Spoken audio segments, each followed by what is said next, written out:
ang sinabi ni Jericho Cruz sa rematch nila kontra Gilas Pilipinas. Rematch ng Gilas Pilipinas at Guam. Game prediction, kailangang mag-ingat ng Gilas Pilipinas. Ilang araw matapos ang unang bakbakan ay agad na magkakaroon ng rematch ang Gilas at Guam. At kahit dominante yung pinakita ng Gilas, kailangan pa rin nilang magdoble ingat dahil mas motivated ngayon ang Guam na bumawi at nabanggit ng kanilang head coach na alam na nila kung ano yung kanilang gagawin at sasabayan na ang Gilas sa pisikalan na laro. Kaya naman, ano nga ba ang dapat nating i-expect sa rematch na yan at ano ang kailangan ng Gilas para makuha ang panalo? Unang-una sa kanilang listahan ay huwag magkampante. Dominante ang Gilas Pilipinas sa kanilang naging unang laro.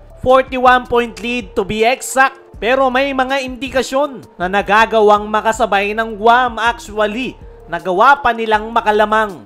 Kaya naman, hindi pwedeng magkampante ang Gilas Pilipinas at kailangan nga nilang siguraduhin na makukuha nila ang panalo. At napaka-importante pa nga rin ng laro na yan dahil once na manalo ang Gilas Pilipinas, ay sigurado na tayong makakapag-advance sa second round. Kaya naman, no mercy ang dapat ipakita ng ating national team para masiguro ang panalo.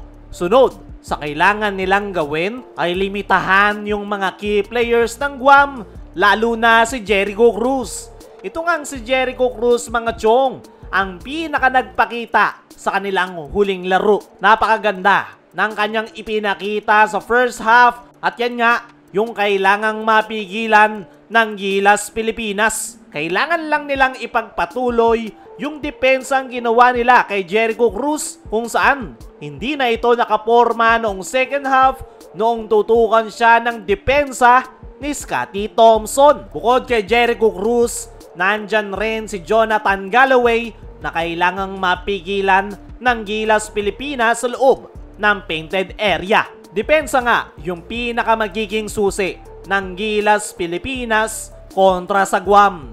Nagawa na nila noong unang laro, kailangan lang nilang ulitin sa kanilang magiging rematch mamaya. Isang pahabol lang, kailangan din ng Gilas na muling madumina ang painted area. Nakakuha nga ang Gilas ng 61 turnovers noong una nilang laro at napakalaki ng naging factor niyan. Kaya nila nakuha ang panalo. Isa naman sa kailangang maiwasan ng ating national team ay yung kanilang turnovers. Maganda yung kanilang ipinakitang performance pero nandun pa rin yung kanilang turnovers. Kaya kung gusto ng Gilas na masiguro ang panalo, kailangan pa nilang babawasan yung turnovers na yan. At para sa ating game prediction, mga chong, ay expected na mas motivated bumawi ang Guam. Expect nyo na rin na mas magiging conscious sila sa loob ng painted area, pero mas malaki pa rin yung chance na Gilas ang kukuha ng panalo. Kaya mga chong, sino tingin nyo ang makakakuha ng panalo?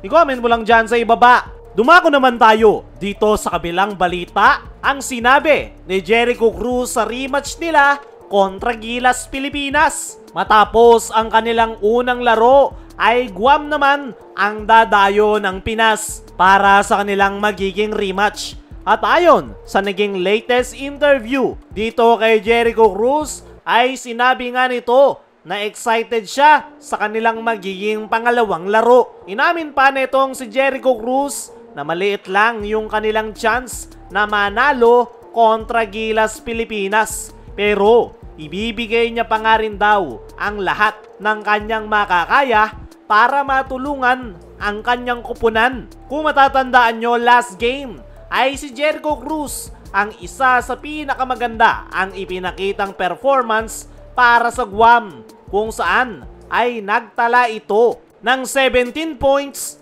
15 dyan ay sa first half. At ayon kay Jericho Cruz ay sobrang higpit daw ng depensa sa kanya ng Gilas Pilipinas pagpasok ng second half, kaya hindi na siya nakapag-contribute sa kanyang kupunan at 2 points lang yung kanyang nadagdag. Kinoment nga nito yung depensa ng Gilas Pilipinas kung saan napuwersa siya na mag-commit ng turnovers. At sa darating nga nilang rematch ay mas ganado nga raw ngayon si Jericho Cruz dahil sa Pinas na gaganapin ang laro. At kahit ano pa nga raw yung maging resulta, talo man o panalo, ay tatanggapin nga raw yan netong si Jericho Cruz at napakalaking experience nga raw sa kanila yan na makalaban ang Gilas Pilipinas dahil marami nga daw silang pwedeng matutunan na pwede nilang i-apply sa kanilang laro. Para sa akin mga chong, ay isa talaga si Jericho Cruz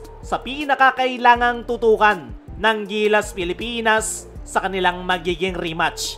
Panigurado, mas determinado si Jericho Cruz na bumawi at the same time, wala ngang mawawala sa kanya. At yan nga yung mas nakakatakot sa player dahil paniguradong all-out performance ang kanyang ipapakita. At tingnan natin kung matutulungan ba ni Jericho Cruz ang Guam kontra Gilas.